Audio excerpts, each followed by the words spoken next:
Generally speaking, just finding equipment is not easy. We talked about that earlier. It just hasn't been easy. And if you're upfitting a medium duty truck or a vocational unit with an upfit that is, a little complicated, it takes even longer.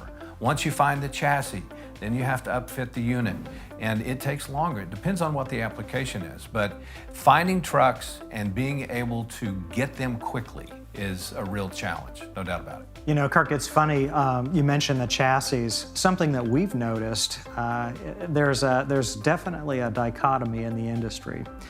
For your chassis manufacturers who manufacture both light as well as medium duty, and typically those folks are also on the automotive side, so you think kind of Ford, GM, they're allocating those scarce resources up the weight scale, right? So the bigger the truck, the more profitable the truck is, the better the margin, right? And so as rational business folks, they're gonna maximize their revenue.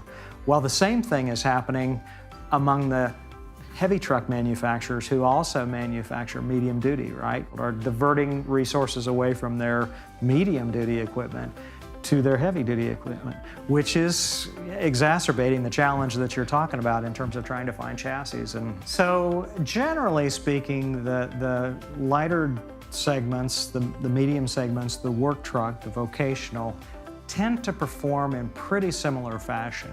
But there are some nuances, and it really kind of comes back to who the customers are. And maybe not so much who the customers are, but the size and the level of sophistication of the customer. So if you think about, the lease rental market, for example, the Ryders, the Hertz, the Penske's of the world, they're a pretty sophisticated customer group, and they account for a pretty significant portion of the volume in the industry.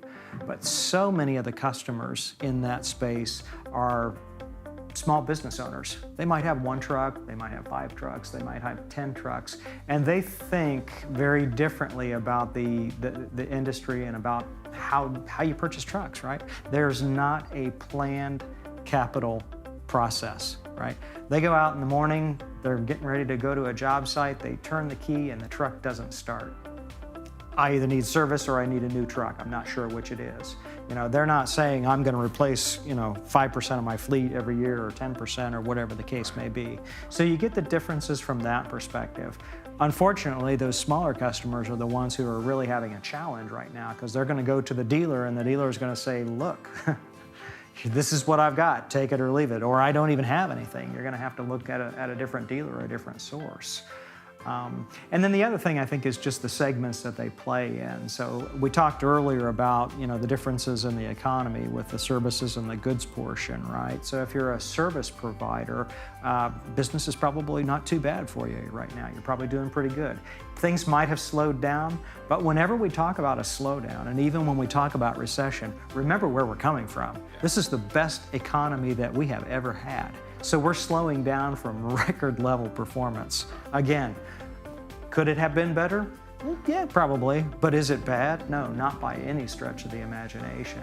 So the demand is solid, right? No question about that. Our ability to meet the demand, not quite so solid. One of the things that, we long for is a lot of transparency and visibility all the way back in the supply chain, all the way back to raw materials production. And then, in a perfect world, we would have that visibility. In a really perfect world, we would see, by geography across the country, across North America, where the needs are going to present themselves based on a number of factors. That would be a perfect world. And it's not going to be easy to get to it, but we can certainly do more than we're doing today. Look, manufacturers have to do that assessment on their own, and I'm sure they are digging deep to try and determine if they take an order today and they want to deliver it in 6 months or 8 months, what's the likelihood that that's going to happen? And so I know they're doing that work. I just would love to see it for myself. Because from a lending perspective, we want to know what the need is going to be as we move along, and as we're acquiring funds to lend money. It'd be great if we had real-time supply chain visibility, each and every day.